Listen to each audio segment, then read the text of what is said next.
Hello everyone, it's me Anushka here. So I welcome you all at my channel Anushka Biology 360. तो I hope तुम लोगों ने कल ecosystem का पहला लेक्चर देख लिया होगा। आज हमारा ये दूसरा और लास्ट लेक्चर है, क्योंकि इसमें से काफ़ी चीज़ें हटा दी थी तो मुझे ध्यान नहीं था। तो आज ये चैप्टर ख़त्म हो जाएगा, ठीक है। तो तुम लोग इसके एनसीईआरटी पढ़ना, इसके क्वेश्चन, और मैं अपनी खुद के आलस्य के लिए मैं बहुत ज़्यादा सॉरी बोलती हूँ, क्योंकि मैंने अभी तक ऑर्गेनिज्म वाले के क्वेश्चन नहीं बनाए। तो आई विल ट्राई कि आज रात को मैं वो बना लूँ और फिर इकोसिस्टम के क्वेश्चन भी तुमको बना के साथ ही दे दूँगी, ठीक है। फिर तुम वो क्वेश्चन सॉल्व करना। मैं सिर्फ एनसीईआरटी के क्वेश्चन दूँगी लाइन टू लाइन, मतलब हर लाइन में से तुमको 1 या 2 सवाल मिलेंगे। इससे क्या होगा, तुम लोगों ने अभी मेरे साथ एनसीईआरटी पढ़ ली, बाद में एनसीईआरटी के क्वेश्चन सॉल्व करोगे तो तुम्हारी एनसीईआरटी तुम्हारे दिमाग में अच्छे से छप जाएगी। फिर बस बार बार लेक्चर को देखो और एनसीईआरटी पढ़ो, ज़्यादा कुछ करने की फिर ज़रूरत नहीं है, ठीक है। तो बेटा कल हम लोगों ने कहाँ तक पढ़ लिया था? कल मैंने तुम लोगों को ये सारी चीज़ें बता दी थी डिकम्पोजिशन से रिलेटेड। तो आज हम लोग एनर्जी फ्लो पढ़ेंगे, ठीक है। सो हम लोग आज पढ़ेंगे एनर्जी फ्लो, ठीक है। तो पहला लाइन क्या लिखा है? Except for the deep sea hydrothermal ecosystem, ऐसे इकोसिस्टम जो समुद्र में बहुत ज़्यादा नीचे जाके बने हुए होते हैं। जैसे कि हम लोगों को पता है जो रेड एल्गी है ना, रेड एल्गी जो होती है ना बेटा, वो वहाँ तक एग्जिस्ट कर सकती है जहाँ तक सूरज की किरणें पहुँच तक नहीं सकती, ठीक है। मतलब जहाँ के वहाँ के एल्गी को ये तक नहीं पता कि भाई ऐसी सन जैसी कोई चीज़ एग्जिस्ट करती है जहाँ से हम लोग एनर्जी ले सकते हैं, ठीक है। उन लोगों को कुछ पता ही नहीं है कि धरती पे चल क्या रहा है, ठीक है। तो वो होंगे डीप सी हाइड्रोथर्मल इकोसिस्टम। तो इस तरीके के इकोसिस्टम को अगर हम छोड़ दें, ठीक है, बाकी के इकोसिस्टम के लिए एनर्जी का सोर्स होता है ना बेटा, वो कौन होता है? सन। बाकियों के लिए कौन है? Sun is the only energy source for all the ecosystem on earth. धरती पर जितने भी इकोसिस्टम हैं, किनको छोड़ के? डीप सी हाइड्रोथर्मल इकोसिस्टम को छोड़ के उन सभी के लिए सन क्या है? प्राइमरी सोर्स है किस चीज़ का? एनर्जी का बेटा, ठीक है। तो जितनी सोलर की रेडिएशन नीचे गिरती है ना, वो उसमें से लेस देन 50%, उसमें से भी 50% से कम वो कैसी होती है? फोटोसिंथेटिकली एक्टिव रेडिएशन, ठीक है। जो फोटोसिंथेटिकली एक्टिव रेडिएशन होती है वो टोटल सोलर रेडिएशन की 50% से भी कम होती है, ठीक है। हम लोगों को पता है कि प्लांट और जो फोटोसिंथेटिक बैक्टीरिया, ऑटोट्रॉफिक बैक्टीरिया होते हैं, वो फिक्स करते हैं सन की रेडिएंट एनर्जी को क्या बनाने के लिए? खाना बनाने के लिए। किससे? From simple inorganic material. Simple inorganic material से वो लोग अपना खाना बनाते हैं। किसको यूज़ करके? सन की रेडिएट एनर्जी को यूज़ करके, ठीक है। जो प्लांट होता है ना बेटा, वो कैप्चर करता है लगभग कितना? 2 to 10%। देखो सबसे पहले तो ये जो टोटल सोलर रेडिएशन है, मान लेते हैं ये जो टोटल सोलर रेडिएशन है ना, इसमें से 50% से भी कम कितनी है? ये क्या हो गया इसको, 1 मिनट। इसमें से 50% से भी कम तो कैसी होती है? PAR होती है, ठीक है। मतलब कि फोटोसिंथेटिकली एक्टिव रेडिएशन, ठीक है। और इस 50% में भी, ठीक है, इस 50% का भी लेस देन 50% का हिस्सा भी कितना होता है? 2 to 10%। इसका भी 2 से 10% हिस्सा क्या होता है? प्लांट कैप्चर करते हैं, ठीक है। Of and this small amount of energy sustains the entire living world. और ये जो थोड़ा अमाउंट है ना, ये इतना लिटिल अमाउंट एनर्जी का, ये ही पूरे के पूरे लिविंग वर्ल्ड को सस्टेन करने के लिए इनफ होता है, ठीक है। तो डीप सी हाइड्रोथर्मल इकोसिस्टम को छोड़ के बाकी सभी इकोसिस्टम के लिए सन प्राइमरी सोर्स एनर्जी का, ठीक है। सन जितना एनर्जी रेडिएट करता है उसमें से कम 50% से भी कम जो हिस्सा होता है लाइट का, वो होता है फोटोसिंथेटिकली एक्टिव रेडिएशन। उस PAR का भी 2 से 10% हिस्सा ही प्लांट लोग क्या कर पाते हैं? कैप्चर कर पाते हैं। और इतनी थोड़ी सी एनर्जी पूरे के पूरे एंटायर लिविंग वर्ल्ड को सस्टेन करने के लिए इनफ होती है। So it is very important to know how the solar energy captured by plant flows through different organism of an ecosystem. तो हम लोगों के लिए ये चीज़ जानना बहुत ज़्यादा ज़रूरी है कि पूरे इकोसिस्टम में अलग अलग ऑर्गेनिज्म में वो कैप्चर्ड एनर्जी जो है, जो प्लांट कैप्चर करते हैं, वो कैसे आगे ट्रांसफ़र हो रही है, ठीक है। सभी के सभी ऑर्गेनिज्म अपने फूड के लिए डिपेंडेंट होते हैं प्रोड्यूसर के ऊपर, आइदर डायरेक्टली, क्या तो डायरेक्टली या फिर इनडायरेक्टली। मतलब सभी ऑर्गेनिज्म डिपेंड होते हैं अपने फूड के लिए किसके ऊपर? प्रोड्यूसर के ऊपर।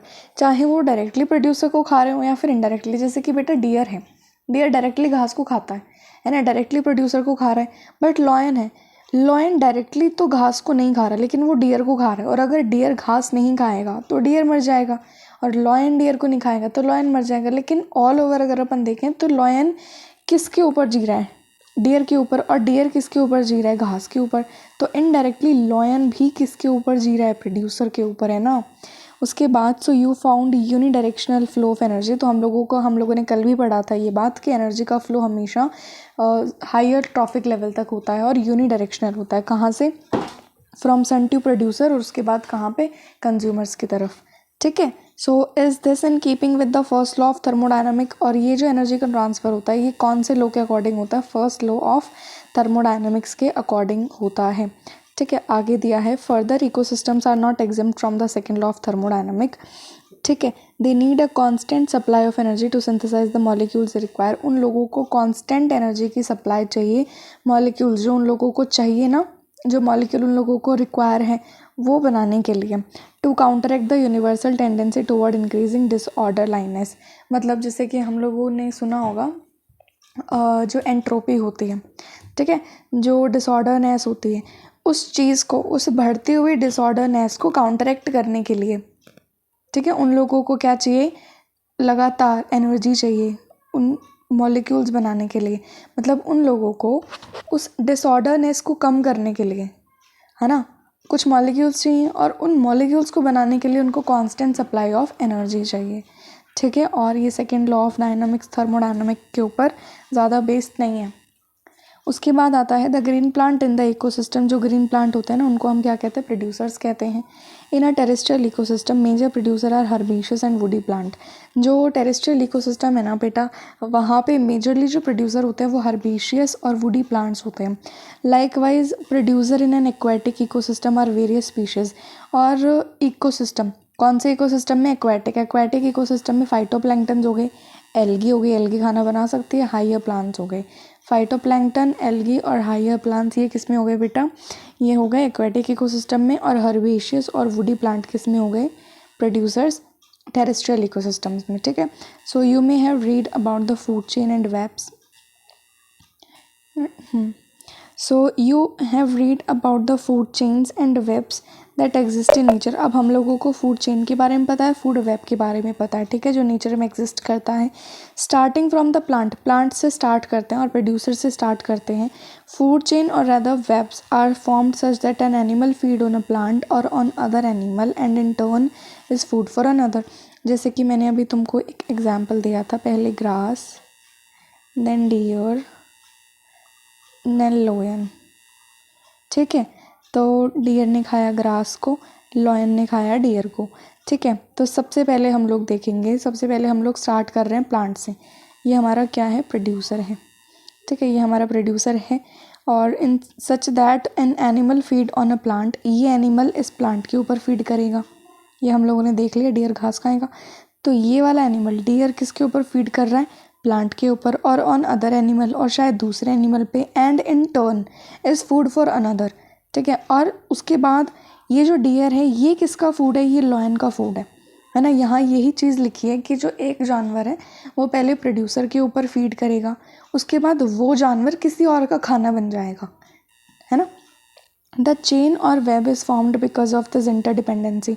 ये जो इंटरडिपेंडेंसी है ना आपस में, लॉयन के डियर पे, डियर के ग्रास पे, ये चीज़ क्या, ये इंटरडिपेंडेंसी ही क्या बनाती है? फूड चेन और फूड वेब बनाती है। No energy that is trapped into an organism remains in it forever. कोई भी एनर्जी जो वो ऑर्गेनिज्म ट्रैप करता है उस जानवर के अंदर, उस ऑर्गेनिज्म के अंदर हमेशा नहीं रहती है। डियर ने ग्रास से जितनी एनर्जी ली, डियर ने ट्रांसफ़र कर दी लॉयन को। डियर के पास हमेशा वो एनर्जी बची नहीं रहेगी। ठीक है। The energy trapped by the producer hence is either passed on to a consumer और the organism dies. Death of organism is the beginning of detritus food chain और वेब। अब जैसे कि ऑर्गेनिज्म मर जाता है, उसके बाद कौन सी? Detritus food chain. ठीक है। डेट्राइटिवोर उसके ऊपर फीड करेंगे तो डेट्राइटस वाली फूड चेन क्या होगी? वहाँ से स्टार्ट हो जाएगी। कोई ऑर्गेनिज्म मर जाएगा तो। उसके बाद है all animal depend on plant. सभी के सभी एनिमल प्लांट के ऊपर डिपेंड करते हैं, चाहे वो डायरेक्टली करें चाहे वो इनडायरेक्टली करें। So all plant depend on plant directly और indirectly for their food need. They are hence called, इसलिए हम उनको कंज्यूमर कहते हैं और उनको हम हेट्रोट्रॉफ्स कहते हैं। If they feed on the producer, अगर वो प्रोड्यूसर को खा रहे हैं इन द प्लांट्स, अगर वो प्लांट्स को खा रहे हैं तो उनको हम प्राइमरी कंज्यूमर कहेंगे। And if the animal eat other animal which in turn eat the plant, है ना। और या फिर वो किसी ऐसे जानवर को खा रहे हैं, जैसे लॉयन है, लॉयन एक ऐसे जानवर को खा रहा है जो घास खाता है, मतलब लॉयन डियर को खा रहा है और डियर घास खाता है, तो वो सेकेंडरी कंज्यूमर होगा।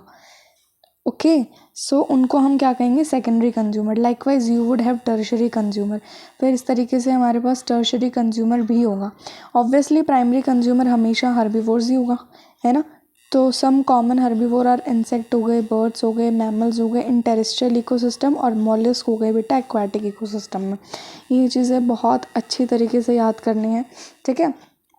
तो क्या लिखा है यहाँ पर, इन शॉर्ट ये लिखा है कि जैसे कि सभी के सभी जो एनिमल होते हैं वो डिपेंड करते हैं प्लांट के ऊपर, चाहे वो डायरेक्टली करे चाहे वो इनडायरेक्टली करे, है ना। तो हेटरोट्रॉफ सबसे पहले प्लांट को खाएंगे, तो प्लांट को सबसे पहले जो खाएगा वो कंज्यूमर, और फिर ऐसा जानवर जो ऐसे जानवर को खाता है जो इन टर्न फूड उसको प्रोड्यूसर को खाता है, मतलब जैसे कि लॉयन है, लॉयन डियर को खाता है, डियर घास को खाता है, तो वो सेकेंडरी कंज्यूमर। इस तरीके से लेवल बढ़ता जाएगा, प्राइमरी कंज्यूमर देन सेकेंडरी। और प्राइमरी कंज्यूमर मोस्टली कौन होगा, हेटरोट्रॉफ्स होंगे, लगभग हमेशा हेटरोट्रॉफ्स ही होंगे। तो टेरेस्ट्रियल इकोसिस्टम में हम लोगों के पास अगर हम लोग हर्बीवोर्स का एग्जांपल देखें तो इन्होंने दिया इंसेक्ट, बर्ड और मैमल, और मॉलस्क को बोला है बेटा एक्वेटिक इकोसिस्टम में, ठीक है। The consumer that feed on these herbivore are carnivore. अब हर्बीवोर को जो खाएगा वो कौन होगा, वो कार्निवोर होगा, और करेक्टली प्राइमरी कार्निवोर, और ज़्यादा सही तरीके से वो प्राइमरी कार्निवोर होंगे। प्राइमरी कार्निवोर वाले कौन होंगे, सेकेंडरी कंज्यूमर होंगे, है ना। ये चीज़ कन्फ्यूज़न नहीं लानी है इस चीज़ के लिए, ठीक है। प्राइमरी कार्निवोर क्या होगा, सेकेंडरी कंज्यूमर होगा। Those animal that depend on primary carnivore. अब प्राइमरी कार्निवोर के ऊपर जो खाना खाएगा, प्राइमरी कार्निवोर्स को जो खाएगा वो कौन सा हो जाएगा, सेकेंडरी कार्निवोर। तो इस तरीके से एक सिंपल ग्रेजिंग फूड चेन हम लोगों को बता चुके हैं। अब यहाँ हम देखते हैं ग्रास। ग्रास है सबसे पहले प्रोड्यूसर, एक मिनट, ग्रास है सबसे पहले प्रोड्यूसर, ग्रास ने खाना बनाया खुद का, फिर उसको किसने खाया, गॉट ने। गॉट कौन सी हो गई, प्राइमरी कंज्यूमर, क्योंकि प्राइमरी कंज्यूमर डायरेक्टली घास को किसने खाया, गॉट ने, और इनडायरेक्टली घास को किसने खाया, मैन ने। तो मैन कैसा हो गया, सेकेंडरी कंज्यूमर। और मैन को हम लोग यहाँ पे क्या कह सकते हैं, हम लोग यहाँ पे प्राइमरी उसको कार्निवोर भी कह सकते हैं, ठीक है।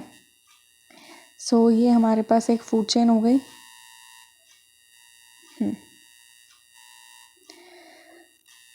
मिनट, देन आता है the detritus food chain, DFC, begin with dead organic matter.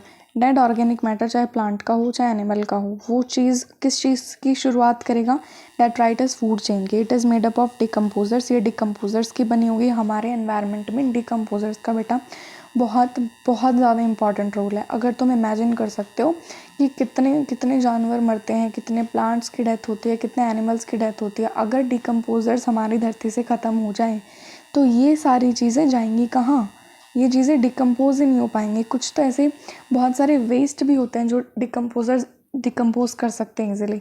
So you can imagine a huge role of them in our society, ठीक है। जस्ट इमेजिन उनके बिना कैसी रहेगी, बहुत बहुत गंदे हालात हो जाएंगे। सो it is made up of decomposers. DFC जो होती है वो डिकम्पोजर्स की बनी होती है, जो कि हेटरोट्रॉफिक ऑर्गेनिज्म होते हैं। मेनली कौन होता है, फंगस होता है और बैक्टीरिया होता है। उनकी जो they meet their energy and nutrient requirement by degrading dead organic matter और डेट्राइटस। उन लोगों को एनर्जी और अपना न्यूट्रिएंट, जिन भी न्यूट्रिएंट्स की उन लोगों को ज़रूरत होती है वो कहाँ से मिलते हैं, उनको मिलते हैं डेड ऑर्गेनिक मैटर से और डेट्राइटस से, ठीक है। इन लोगों को हम क्या कहते हैं, सेप्रोट्रॉफ्स भी कहते हैं। सेप्रो का मतलब टू डिकम्पोज, ऐसे ऑर्गेनिज्म जो डिकम्पोज कर रहे हैं उनको हम सेप्रोट्रॉफ्स भी कह सकते हैं।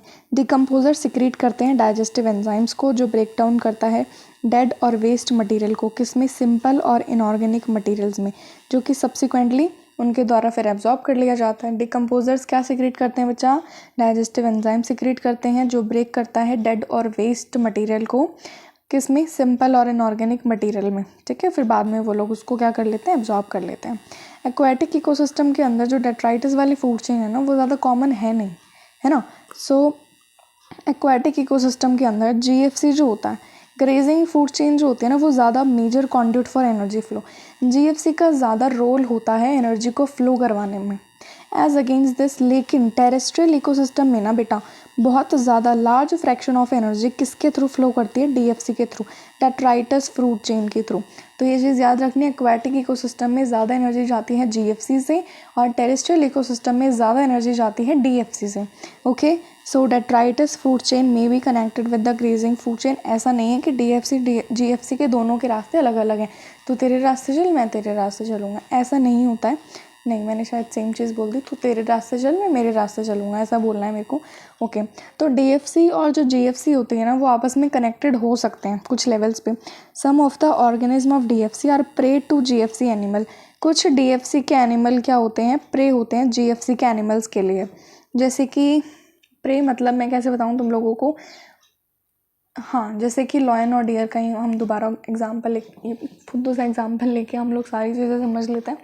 तो डियर प्रे है किसका, लॉयन का, ठीक है। तो डीएफसी में कुछ ऐसे जानवर होंगे जो जीएफसी वाले जानवर खा सकते हैं। जैसे मान लेते हैं डीएफसी में कोई एक ऑर्गेनिज्म, मैं तुमको बताऊं, अर्थवर्म हो गया, है ना। डीएफसी में कोई एक ऑर्गेनिज्म था अर्थवर्म, जीएफसी में हम लोग मान लेते हैं चील, ठीक है। तो हम लोगों ने ये मान लिया कि डीएफसी का जो अर्थवर्म है उसको किसने खाया, जीएफसी के वल्चर ने खाया, है ना। तो डीएफसी का वो अर्थवर्म क्या होगा, प्रे हो जाएगा, किसके लिए, जीएफसी के एनिमल के लिए। सो समझ आई ना तुम लोगों को ये बात। सो डीएफसी और जीएफसी आपस में कनेक्टेड हो सकते हैं, डीएफसी के ऑर्गेनिज्म प्रे हो सकते हैं जीएफसी के एनिमल्स के लिए। आगे एक बहुत भयंकर सी टेबल आएगी, उसमें देखेंगे। And in a natural ecosystem some animal, जैसे कि कॉकरोचेज हो गए, क्रॉज हो गए, ये क्या है, ऑमनीवोर्स हैं, है ना। तो दीज नेचुरल इंटरकनेक्शन, ये जो नेचुरल इंटरकनेक्शंस होते हैं ना फूड चेन्स के, ये क्या बनाते हैं, फूड वेब बनाते हैं, ठीक है। आगे हम लोग पढ़ेंगे। मेरे एक अंकल कह रहे थे मेरे को, तो ठीक है बहुत बोलती है, अब उसको थोड़ा कम कर। बट यार ऐसे ही एकदम से आदत छुटती नहीं है, मैं बहुत ज़्यादा यूज़ करती हूँ ये word. I am really sorry अगर तुमको ये इरिटेट कर रहा है तो। कई बार मेरे को भी लगता है मैं कुछ ज़्यादा ही बोल रहा हूँ। आज मैंने बहुत ट्राई करा है कि मैं कम बोलूँ, बट फिर भी ऐसे कंटिन्यूस बोलते हैं ना तो पता नहीं चलता। ओके, मैं बातों में लग गई, चुप हो जा अनुष्का, नहीं चुप नहीं हो सकती। Organism occupy a place in the natural surroundings और in a community according to the feeding relationship with other organism. Organism natural surrounding के अंदर अपना एक जगह ऑक्यूपाई कर लेते हैं, किस चीज़ के अकॉर्डिंग से, उनकी फीडिंग रिलेशनशिप, दूसरे ऑर्गेनिज्म के साथ उनकी फीडिंग रिलेशनशिप किस तरीके से है, उसके बेसिस पे वो सराउंडिंग में एक प्लेस को ऑक्यूपाई करते हैं। Based on the source of the nutrition और food, organism occupy a specific place in the food chain that is known as the trophic level. और सोर्स ऑफ द न्यूट्रिशन और food, उनके food और nutrition का source कौन सा है, वो जो ऑर्गेनिज्म होता है ना, इस चीज़ के बेसिस पे, मतलब न्यूट्रिशन और फूड के सोर्स के बेसिस पे ऑर्गेनिज्म एक स्पेसिफिक प्लेस ऑक्यूपाई करता है फूड चेन के अंदर। जैसे कि गॉड ने ऑक्यूपाई कर रखा था सेकंड वाला प्लेस, है ना। तो वो चीज़ क्या है, वो ट्रॉफिक लेवल है, वो स्पेसिफिक प्लेस फूड चेन में क्या है बेटा, ट्रॉफिक लेवल। जैसे कि ग्रास का ट्रॉफिक लेवल फर्स्ट, देन गोट का था, गॉट का कौन सा, सेकंड, देन मैन था उसका थर्ड ट्रॉफिक लेवल, ठीक है। सो प्रोड्यूसर कौन से पे आएंगे, ये तो कॉमन सेंस की बात है, वो तो पहले पे ही आएंगे, first trophic level. Herbivore, primary consumer, ये कौन से पे, सेकंड पे। कार्निवोर, सेकेंडरी कंज्यूमर और प्राइमरी कार्निवोर, ये कौन से पे, थर्ड पे। फिर आता है टर्शरी कंज्यूमर और सेकेंडरी कार्निवोर, ये आगे बेटा फोर्थ ट्रॉफिक लेवल पे। ये इस तरीके से आगे बढ़ता चला जाएगा। जैसे कि हम लोग यहाँ पे देखते हैं, सबसे पहले हम लोग फर्स्ट ट्रॉफिक लेवल पे प्लांट लिया हमने, ठीक है। तो यहाँ फाइटोप्लैंक्टन हो गए, फाइटोप्लैंक्टन किसमें, एक्वाटिक इकोसिस्टम में, ग्रासेस और ट्रीज हो गई। फिर सेकेंड ट्रॉफिक लेवल, अब फाइटोप्लैंक्टन, ग्रासेस और ट्रीज को किसने खाया, फाइटोप्लैंक्टन को जू प्लैंक्टन ने खाया, ग्रासेस और ट्रीज को ग्रास ऊपर और काउ ने खाया। तो ये किस पे आ गई, हर्बीवोर्स हो गए और सेकंड ट्रॉफिक लेवल पे और प्राइमरी कंज्यूमर के लेवल पे ये लोग आ गए। उसके बाद जू प्लैंक्टन को मान लेते हैं बर्ड्स ने खाया, फिशेज ने खा लिया। ग्रास ऊपर काउ को किसने खा लिया, वॉल्फ ने खा लिया, बर्ड्स ने खा लिया। उसके बाद ये कहाँ आ गए, ये कार्निवोर के लेवल पे आ गए और थर्ड ट्रॉफिक लेवल और सेकेंडरी कंज्यूमर के लेवल पे आ गए। फिर मान लेते हैं कि इनको बर्ड्स, फिशेस और वॉल्फ को किसने खा लिया, फिशेस को मान लेते हैं मैन ले गए, ठीक है। मैन ने खा लिया और लॉयंस ने खा लिया बाकी की चीज़ों को। तो ये मैन और लॉयन किस पे आ गए, टॉप कार्निवोर, ठीक है, फोर्थ ट्रॉफिक लेवल पे। और जनरली जो फूड चेन होती है ना बेटा, वो 3 से 4 या फिर मैक्सिमम 4 से 5 लेवल तक की होती है, क्योंकि जो एनर्जी का ट्रांसपोर्ट होता है वो आगे हम लोग पढ़ेंगे 10% लॉ ऑफ एनर्जी से होता है, जिसकी वजह से हर ट्रॉफिक लेवल पे 10% एनर्जी कम होती जाती है, मतलब 10% ही ट्रांसफ़र होती है आगे, है ना। तो इस वजह से एनर्जी बहुत कम होती जाएगी अगर हम बहुत ज़्यादा ट्रॉफिक लेवल बढ़ा देंगे तो। इसलिए मेजरली कितना होता है, 4 से 5 इतना ही होता है ना। कितना बच गया हमारा, ये छोटा सा टॉपिक बचा है बस। अब हम यहाँ आ जाते हैं, इधर क्यों नहीं हो रहा, okay. The important point to note is that amount of energy decreases at successive trophic level। ये अभी मैंने तुमको बताया कि सक्सेसिव ट्रॉफिक लेवल पे लगातार ट्रॉफिक लेवल अगर अपन बढ़ते जाएंगे तो अमाउंट ऑफ एनर्जी क्या होती जाएगी, डिक्रीज होती जाएगी। व्हेन एन ऑर्गेनिज्म, जब कोई ऑर्गेनिज्म मरता है, it is converted to detritus और डेड बायोमास, फिर वो डेट्राइटस और डेड बायोमास में कन्वर्ट हो जाता है। वो सर्व करेगा एक एनर्जी के सोर्स की तरह, किसके लिए, फिर डिकम्पोजर्स के लिए। जब कोई ऑर्गेनिज्म मरेगा तो डिकम्पोजर्स के लिए वो क्या, एनर्जी के सोर्स की तरह सर्व करेगा। Organism at each trophic level depend on those at lower trophic level for their energy demand. जो ऊपर वाले, जो अपर ट्रॉफिक लेवल वाले ऑर्गेनिज्म है ना, वो किस पे डिपेंड करेंगे, वो नीचे वाले ट्रॉफिक लेवल के ऑर्गेनिज्म के ऊपर डिपेंड करेंगे, किसके लिए, अपनी एनर्जी के डिमांड को पूरा करने के लिए। देन है, each trophic level has a certain mass of living material at a particular time. हर एक ट्रॉफिक लेवल के पास एक सर्टेन मास होता है लिविंग मटेरियल का। जैसे गॉट है, गॉट के पास कुछ सर्टेन मास होगा उस लिविंग मटेरियल का किसी पर्टिकुलर टाइम पे, उसको हम कहेंगे standing crop. What is standing crop, मतलब ईच ट्रॉफिक लेवल, हर एक ट्रॉफिक लेवल के पास एक सर्टेन लिविंग मटेरियल का मास होगा किसी पर्टिकुलर टाइम पे, दैट इज़ नॉन एज बेटा स्टैंडिंग क्रॉप। जो स्टैंडिंग क्रॉप होता है उसको हम मेजर करेंगे मास of living organism, biomass. Mass of living organism की तरह हम लोग किसको मेजर करेंगे, स्टैंडिंग क्रॉप को मेजर करेंगे, और the number in a unit area. ठीक है। The biomass of a species is expressed in terms of fresh weight, fresh और ड्राई वेट। एक मिनट, जो बायोमास है किसी भी स्पीशीज़ का, उसको हम लोग एक्सप्रेस कर सकते हैं फ्रेश वेट की तरह भी और ड्राई वेट की तरह भी। अब आगे लिखा है, measurement of biomass in terms of dry weight is more accurate. इन लोगों ने ये बात बता दी कि ड्राई वेट अगर हम मेजर करेंगे ना, वो ज़्यादा एक्यूरेट होगा। आगे पूछा है क्यों, क्यों, तो बेटा इसलिए क्योंकि फ्रेश वेट जो होता है ना, उसके अंदर पानी भी इंक्लूड हो जाता है, और पानी का लेवल ना स्टेटिक नहीं रहता, वो चेंज होता रहता है ना। तो फ्रेश वेट एक्यूरेट नहीं बताता हम लोगों को, क्योंकि वो चेंज होता रहता है, हर दिन हर टाइम वो बदलता रहता है। लेकिन ड्राई वेट किसी भी स्पीशीज़ का, किसी भी बायोमास का कांस्टेंट रहता है ना, और ऑलमोस्ट टू कांस्टेंट। अगर वो नहीं भी है तो थोड़ा बहुत ही फ़र्क आता है, बट फ्रेश वेट बहुत चेंज हो जाता है, इस वजह से ड्राई वेट ज़्यादा एक्यूरेट होता है। Okay. Then the number of trophic level in the grazing food chain is restricted as the transfer of energy follow 10% low। जो ट्रॉफिक लेवल का नंबर होता है ना जीएफसी के अंदर, वो लिमिटेड होता है, रेस्ट्रिक्टेड होता है, क्योंकि ट्रांसफ़र जो एनर्जी होती है, एनर्जी का जो ट्रांसफ़र होता है वो 10% लो से होता है, क्योंकि सिर्फ और सिर्फ 10% एनर्जी ही आगे ट्रांसफ़र होगी एक से दूसरे ट्रॉफिक लेवल के ऊपर। नेचर के अंदर it is possible to have so many level, producer, herbivore, primary carnivore, secondary carnivore GFC के अंदर। ठीक है। सो इस तरीके से जीएफसी के अंदर ये लिमिटेशंस होती हैं। अब जैसे कि यहाँ हम आ जाते हैं, एक मिनट, पहले तो सन है, सन ने कुछ हीट की एनर्जी रिलीज़ कर दी, बाकी प्लांट्स ने ले ली। प्लांट्स ने जो ली, प्लांट्स ने अब अपनी 10% एनर्जी इनको दे दी, है ना। प्लांट ने अपनी 10% एनर्जी इस कीड़े को दे दी, बाकी हीट की फॉर्म में बाहर निकल गई। इसने 10% एनर्जी इस बर्ड को दे दी, बाकी की हीट की फॉर्म में बाहर निकल गई। इसने भी 10% इस ईगल को दे दी, बाकी की हीट की फॉर्म में बाहर निकल गई। ठीक है। इसी तरीके से उसके बाद हम लोग आएंगे, अरे यार एक मिनट, हम sorry for this.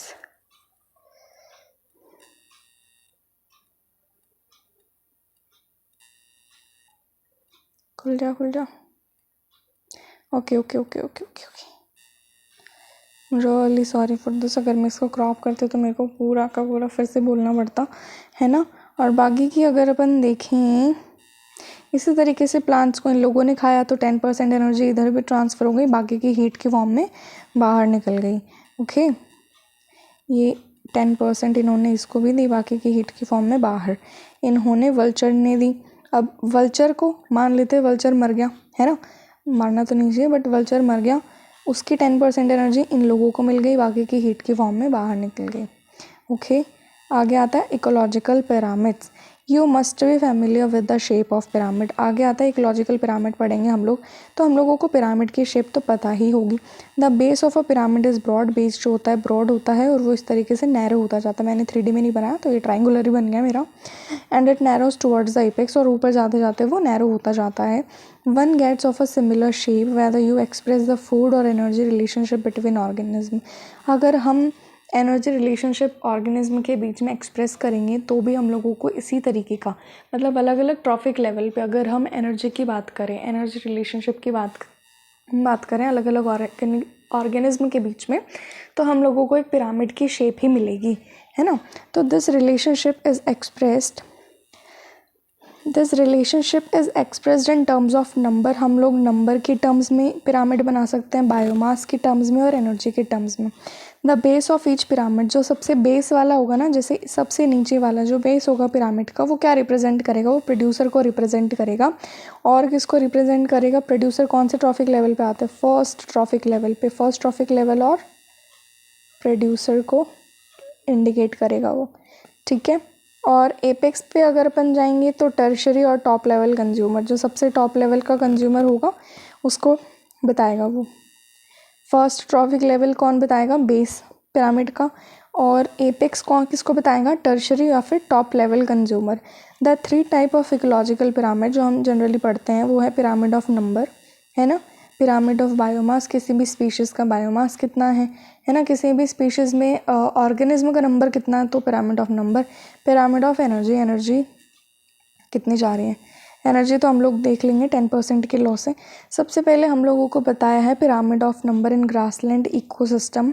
So only 3 top carnivore are supported in an ecosystem based on production of nearly 6 million plant, है ना। तो ये हम लोगों को किस चीज़ का एग्जाम्पल दिया बेटा, पिरामिड ऑफ नंबर। देख लो पहले कितने ज़्यादा ऑर्गेनिज्म थे प्रोड्यूसर पे, फिर प्राइमरी कंज्यूमर पे कम हो गए, फिर सेकेंडरी कंज्यूमर पे और कम, और फिर टर्शरी कंज्यूमर पे तो 3 ही बचे। तो तुम लोग ये चीज़ एक्सपेक्ट नहीं करोगे बट हमारे आकाश के इंटेंसिव के टेस्ट सीरीज़ में आई थिंक इस साल तो नहीं but last to last year मैंने पेपर सॉल्व करे तो उसमें ये डाटा भी पूछा हुआ था उन्होंने। ग्राफ देखे ये साइड वाले डाटा, मतलब ऐसे नहीं तुम लोग रैंडम कुछ भी बता दोगे, जो एनसीईआरटी में लिखा है ना वही डाटा। अगर यहाँ पे 3 है तो यहाँ 3 ही लिख के आना था वहाँ पे। तो ये भी मतलब तुम लोगों को अगर याद रहे तो ठीक है, बट एक बार ट्राई करना, अब कुछ करोगे तो हो पाएगा, हो ही पाएगा वो, ना। ऐसा कुछ भी है जो तुम लोग नहीं कर सकते, समझे। फिर आता है पिरामिड ऑफ बायोमास, जैसे पहले प्राइमरी पे 809 किलोग्राम पर मीटर स्क्वायर, फिर 37, देन 11, देन फिर 1.5 ही बच गया, है ना। और फिर ये इन्वर्टेड पिरामिड ऑफ बायोमास। अब ये चीज़ें ना बेटा लिमिटेड नहीं है कि पिरामिड होता है ना वो हमेशा अपराइट ही होगा, है ना। माना कि रियलिटी में तुम लोग जो देखते हो इजिप्ट वगैरह में वहाँ पर तो ऐसे ऊपर ही होता है दीदी, बट यहाँ पर अगर हम देखें तो वो उल्टा भी हो सकता है ना। इन्वर्टेड पिरामिड ऑफ बायोमास कब, स्मॉल स्टैंडिंग क्रॉप, मान लेते हैं फाइटोप्लैंक्टन जो प्रोड्यूसर है वो कम है ना, लेकिन प्राइमरी कंज्यूमर बहुत ज़्यादा है। प्रोड्यूसर कितने थे, 4, और उसके बाद प्राइमरी कंज्यूमर का कितना हो गया, 21। तो इस तरीके से मतलब प्रोड्यूसर तो है कम लेकिन प्रोड्यूसर को खाने वाले हैं ज़्यादा, तो इन्वर्टेड ही बनेगा ना। आगे इन्होंने एग्जाम्पल दिया होगा, देखो अब यहाँ हम लोग ये समझते हैं एनर्जी, पिरामिड ऑफ एनर्जी। इतनी सनलाइट, इतनी जूल ऑफ सनलाइट पड़ी, ठीक है, तो 1 इतना, इसका 1% कौन लेगा, प्लांट, ठीक है। आगे 10% जाता है बेटा, लेकिन सनलाइट से प्लांट 1% ही जाता है, ये चीज़ याद रखनी है। 1%, इसका 1% निकालेंगे तो 2 0 हटा देंगे तो 1 3 4, ठीक है। फिर ये गया प्लांट्स के पास। आगे 10% से अगर अपन निकालेंगे, अरे रे रे रे रे क्या हो रहा है आज, इसको नहीं पढ़ाना क्या भाई तेरे को, सेव ही कर लेते हैं, नहीं करना सेव, पढ़ाने तो दे पहले इनको। फिर आगे 10% से अगर अपन देखेंगे, इसका ये ख़राब है आज, ये बहुत गंदा काम कर रहा है। सो फिर ये 10,000 का अगर अपन 10% निकालेंगे तो आगे 1000, फिर इसका 10% तो 100, देन लास्ट में 10। तो ये सनलाइट से प्रोड्यूसर के पास कितनी ट्रांसफ़र होगी 1%, और फिर आगे आगे कितनी होती गई 10%। ये चीज़ याद रखनी है, ऐसे नहीं हमेशा तुम लोग 10% लो लगा रहे हो।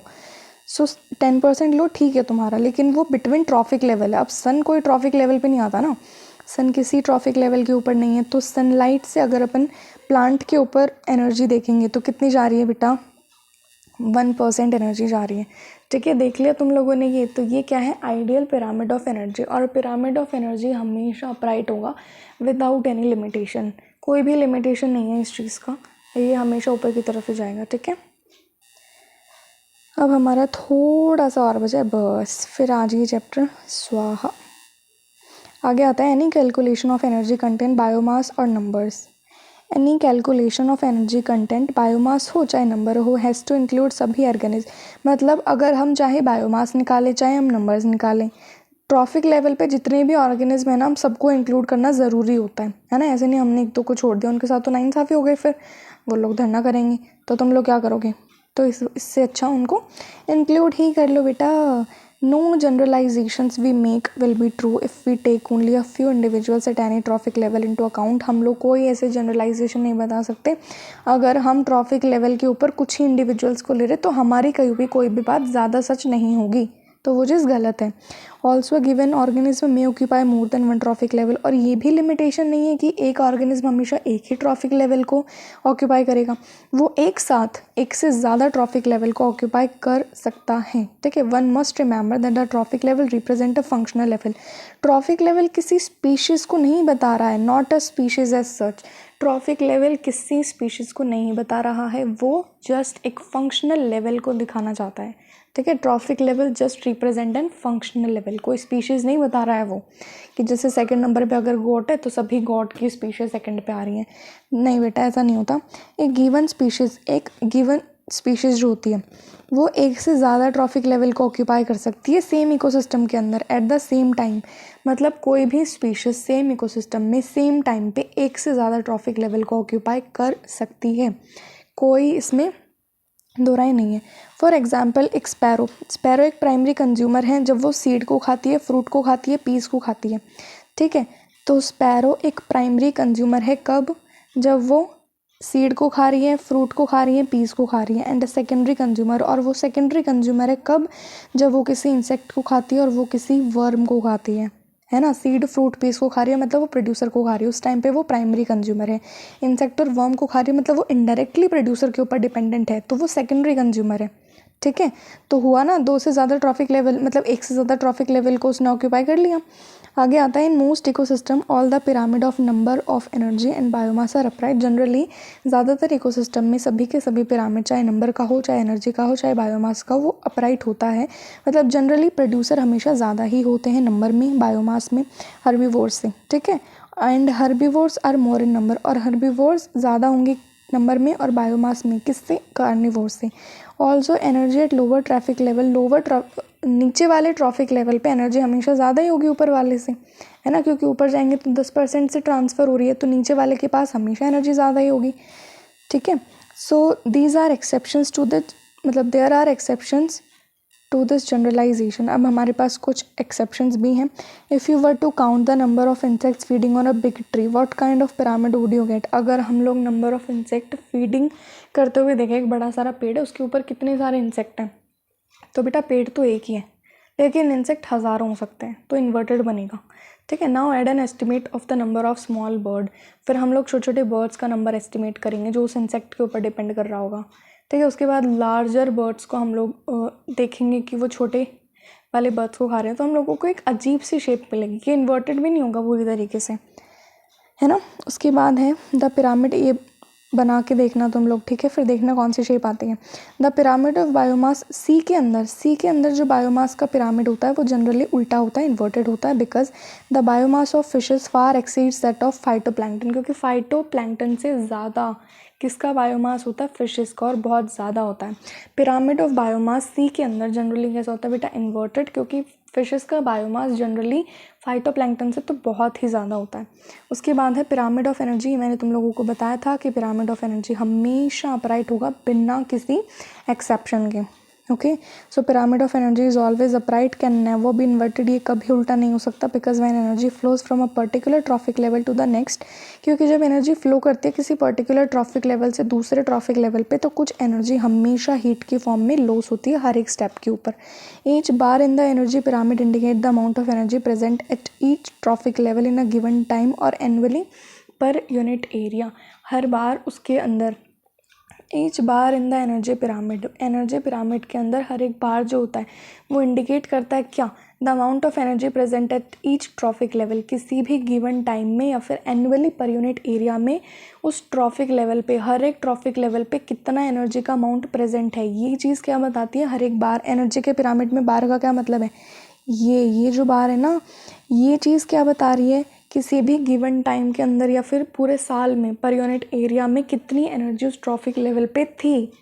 उस एनर्जी के अमाउंट को क्या बताता है, ये एक बार बताता है.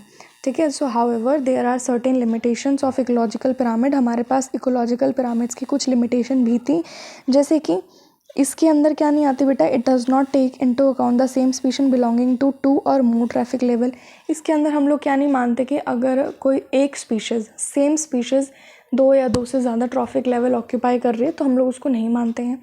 ये सिंपल फूड चेन को मानती है. ठीक है. Something that almost never exist in nature, क्योंकि सिंपल फूड चेन बेटा तुम लोगों को पता है नहीं होगी नेचर में. फूड वेब एग्जिस्ट करता है नेचर में, ना कि सिंपल फूड चेन. कहीं ना कहीं तो फूड चेन आपस में कनेक्ट करेंगी ही करेंगी, है ना. नेचर बहुत ज़्यादा वास्ट है, तो हम लोग इसको लिमिट कर रहे हैं फूड चेन के अंदर. हमारे घर की बात थोड़ी ना है, ये पूरा का पूरा नेचर है. सो तुम लोग अज्यूम कर सकते हो ये चीज़. तो सो सिंपल फूड चेन को अज्यूम कर रहा है ये, क्योंकि जो कि नेचर में लगभग एग्जिस्ट करता ही नहीं है. ठीक है. क्योंकि वहाँ पर फूड वेब होता है और ये लोग फूड वेब को लेते नहीं हैं. मोर ओवर सैप्रोफाइट, जो सैप्रोफाइट्स हैं, सैप्रोफाइट्स को कोई जगह नहीं दी गई इकोलॉजिकल पिरामिड्स के अंदर, लेकिन हमारे नेचर के अंदर, लेकिन हमारे इकोसिस्टम के अंदर सबसे ज़्यादा वाइटल रोल जो होता है, बहुत ज़्यादा इंपॉर्टेंट रोल किसका होता है, सैप्रोफाइट्स का होता है. बट फिर भी उनको पूरे के पूरे पिरामिड्स के अंदर कोई जगह नहीं दी गई है. So here is the chapter over. हमारा ये चैप्टर ख़त्म हो चुका है. ठीक है. तो एनसीईआरटी पढ़ो, fill in the blank solve करो. करते हो कि नहीं करते हो तुम लोग ये?